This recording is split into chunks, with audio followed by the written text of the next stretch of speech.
Assalamualaikum warahmatullahi wabarakatuh. Salam sejahtera untuk kita semua. Teman-teman semua, apa kabar nih? Mimin doain teman-teman semua senantiasa diberi rezeki, kesehatan, dan umur panjang. Amin. Sebelum lanjut ke video, Mimin ucapin terima kasih buat teman-teman yang sudah berkunjung. Dan buat teman-teman yang baru bergabung, selamat datang kak. Semoga kakak betah di channel kita. Dan ini nih, buat teman-teman yang belum berlangganan, ayo dong kak, klik tombol subscribe-nya dan aktifin lonceng notifikasinya dengan senyuman agar Mimin terus termotivasi dan semangat dalam membuat video dan konten yang menarik buat teman-teman semua. Ingat kak, menyenangkan satu sama lain itu baik kak. So, let's see.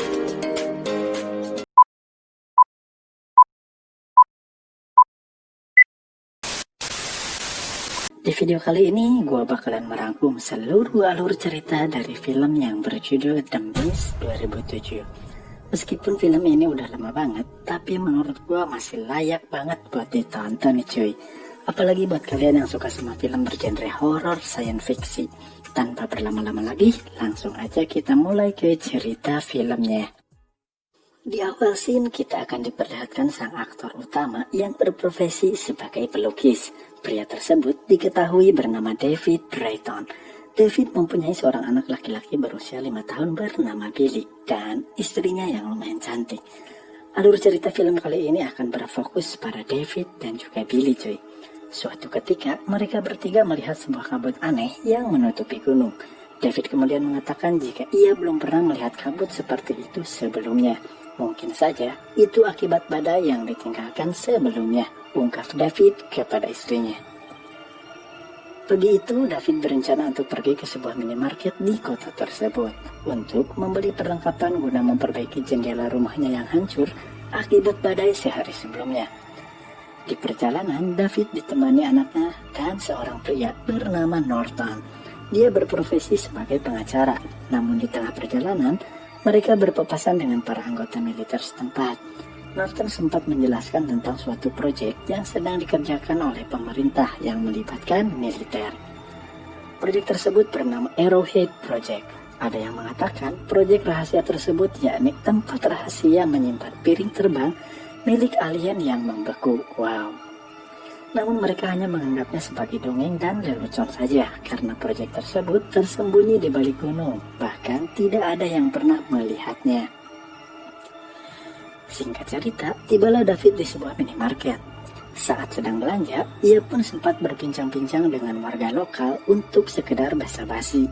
Lalu tiba-tiba terlihat mobil pemadam kebakaran melaju dengan kencang, seolah ada sesuatu yang terjadi. Disusul dengan bunyi alarm yang menandakan adanya bahaya badai. Keadaan di dalam pun tiba-tiba menjadi hening. Lalu terlihat seorang kakek tua yang bernama Dan tiba-tiba berlari ke arah minimarket. Ia terlihat ketakutan seperti dikejar sesuatu. Itu terlihat dari pakaiannya yang dipenuhi darah. Kemudian dia mengatakan bahwa ada sesuatu di balik kabut yang mengambil John Lee. Sambil menyuruh agar pintunya segera ditutup. Sontak membuat semuanya menjadi panik.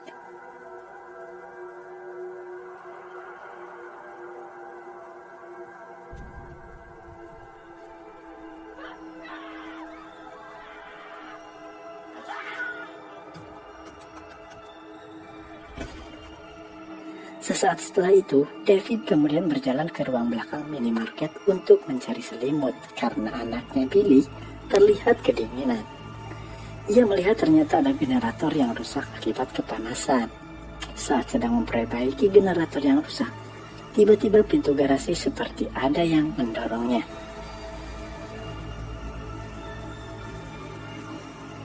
Ia pun lantas menceritakan kejadian tersebut kepada Jim, Meron, dan Ollie. Namun, para warga ini sepertinya tidak percaya dengan apa yang dikatakan David. Padahal udah diperingatkan, tapi tetap aja ngeyel. Nggak paham anjir. Karena penasaran, seorang pemuda yang bernama Norm akhirnya nekat membuka garasi tersebut. Dan terlihat makhluk aneh yang menyerupai gurita tiba-tiba menyerang Norm. Sangat disayangkan, Norm akhirnya tewas dengan mengenaskan. Tidak diketahui dengan jelas jenis makhluk apa yang menyerang Norm. Yang pasti makhluk tersebut mempunyai semacam tentakel ya cuy. Agak menjijikan sih dari bentuknya. Setelah kematian Norm, David lalu melayangkan boga mentah ke arah Jim. Jelas, ia tampak kesal. Karena dari awal sudah diperingatkan, tapi si Jim malah ngeyel. Lalu, Oli menghampiri David sambil mengatakan bahwa kita harus memberitahukan yang lainnya. Agar orang-orang tetap berada di dalam toko, karena sangat berbahaya jika nekat keluar toko. Bisa-bisa tinggal nama doang cuy. David pun memutuskan untuk berbicara kepada Norton. Dia menjelaskan tentang adanya makhluk aneh di luar sana. Tapi di sini terlihat dari raut wajahnya Norton bahwa dia tidak percaya dengan yang dikatakan David. Norton mengatakan bahwa dia tidak sebodoh itu. Jika dilihat di awal-awal film, David sepertinya memang punya masalah pribadi dengan si Norton cuy. Ia pun lantas menuduh jika mereka sedang sekongkol. Saat sedang beradu mulut, tiba-tiba Oli melerai lalu meminta semua yang ada di toko untuk berkumpul. Kemudian David akhirnya menjelaskan semuanya bahwa di balik kabut tersebut terdapat makhluk yang berbahaya. David pun membawa mereka ke ruang belakang sambil menunjukkan bukti sisa potongan tentakel makhluk aneh tersebut. Dan benar saja, mereka lantas kaget. Saat terkena cahaya, tiba-tiba saja tentakel itu lenyap seperti melebur. Di saat yang bersamaan, terlihat seorang wanita setengah baya yang sedang berdoa. Wanita ini bernama Nyonya Kermody. Atau gue sebut aja si Nyonya, karena namanya sulit diucapkan cuy. Bisa dibilang si Nyonya ini mengalami sedikit gangguan pada kejiwaannya. Dia sangat sensitif dan seperti terobsesi dengan sesuatu yang tujuannya mempengaruhi pikiran orang-orang. Mungkin obsesinya menjadi paranormal. Jujur, gue agak sedikit greget sama karakter si Nyonya ini cuy. Tapi uniknya, justru menambah kegergetan alur cerita yang hampir sepanjang film berlokasi di minimarket. Singkat cerita, malam hari pun tiba dan mereka masih terjebak di dalam toko. Sampai tiba-tiba muncul binatang aneh yang mirip seperti serangga. Namun, jika dilihat bentuknya, persis seperti nyamuk berukuran besar. Lantas, apa yang menyebabkan makhluk-makhluk ini secara tiba-tiba menghampiri? Pemicunya mungkin saja lampu yang berasal dari minimarket, hingga akhirnya salah satu dari makhluk itu berhasil masuk ke dalam. Otomatis keadaan menjadi porak-poranda. Satu demi satu korban mulai berjatuhan, tak terkecuali Sally. Ia terkena sengatan di lehernya. Sayang, nyawanya tak dapat ditolong. Keadaan semakin diperparah ketika seorang pria bernama Joe Eagleton tak sengaja menendang minyak yang justru malah membuat dirinya terbakar. Sudah jatuh tertimpa tangga. Di saat yang bersamaan, Oli yang saat itu memegang pistol mulai menembaki makhluk aneh tersebut hingga mati dan keadaan sedikit kondusif. Sementara itu, David terlihat mulai merencanakan sesuatu. Karena jika terus bertahan di dalam toko, mereka semua justru akan menjadi buruan binatang-binatang aneh tersebut. Selain itu, David mengatakan salah satu alasan lainnya mereka harus segera keluar, yaitu pengaruh dari si Nyonya yang seperti Jim Jones.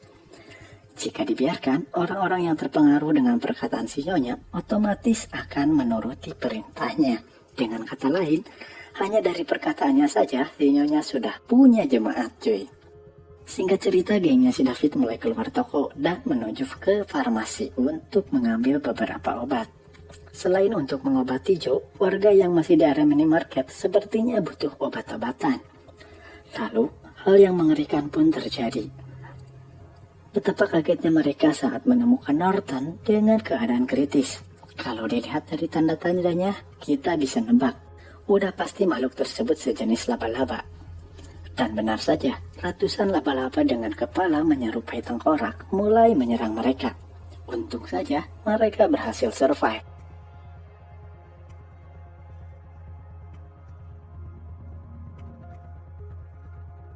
Setelah mendapat obatnya, mereka akhirnya pergi dari tempat tersebut menuju ke minimarket lagi.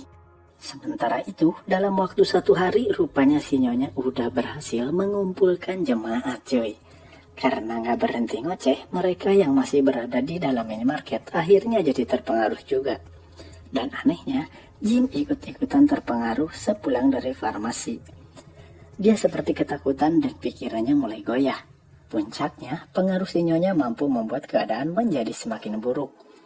Dengan diusirnya salah satu pria yang diduga merupakan anggota militer. Pria itu bernama Jesuk. Jim menyeretnya ke hadapan si Nyonya dengan alasan pria itu terlibat dengan proyek yang disebut Arrowhead Project. Kemudian Jesuk diseret keluar toko dan naas. Dia pun menjadi santapan makhluk yang masih bersembunyi di balik kabut mengerikan tersebut. Pagi harinya, David dan konco-konconya mulai bergegas, seperti rencana David yang sebelumnya. Mereka harus segera keluar dari toko secepat mungkin. Rencananya, mereka harus segera masuk ke mobil milik David yang berada tak jauh dari depan toko. Saat akan bergegas, ternyata si Nyonya sudah mengetahui rencana tersebut dan menunggu mereka di samping kasir nomor 2. Si Nyonya pun tak mengizinkan mereka keluar dengan mengatakan, "Kalian sudah melanggar perintah Tuhan." David yang geram mulai mengambil sebuah tongkat demi melindungi teman-temannya. Gue ikutan kesal ketika si Nyonya tiba-tiba menginginkan anaknya David untuk dikorbankan. Di tengah kekacauan, tiba-tiba Oli mengheadshot si Nyonya sampai tumbang dan menyuruh para jemaat si Nyonya untuk diharap. Akhirnya, mereka berhasil keluar dari toko tersebut. Namun, tak semudah itu Ferguson. Satu persatu mereka tewas oleh makhluk jenis laba-laba ini, hingga menyisakan David, Amanda, anaknya, lalu si kakek, dan si nenek. David pun mulai menyalakan mobilnya dan bergegas dari tempat itu. Entah kemana tujuan mereka, yang jelas David sempat berbicara. Mereka akan pergi sejauh mungkin ke arah selatan, sampai mobilnya kehabisan bensin.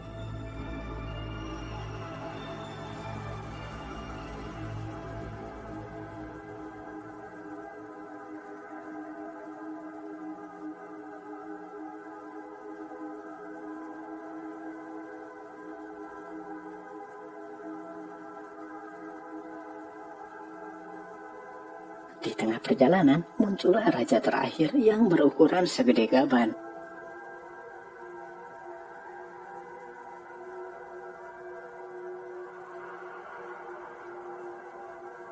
Ternyata, doi cuma numpang lewat doang cuy.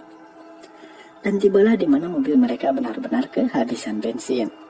Di sini, gua benar-benar kecewa dengan keputusan David yang lebih memilih menyerah pada keadaan ketimbang menunggu pertolongan tiba.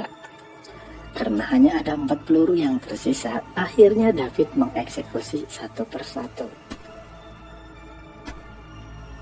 Mulai dari si kakek, si nenek, Amanda, lalu yang terakhir anaknya. Miris banget sih cuy. Dan yang lebih mirisnya lagi, sesaat setelah dia mengeksekusi, tiba-tiba bala bantuan pun datang di balik kabut. Bisa dibayangkan gimana rasanya jadi si David saat itu cuy. Meskipun dia selamat, tapi gue yakin kalau nggak gila, udah pasti bunuh Dirga di kemudian hari.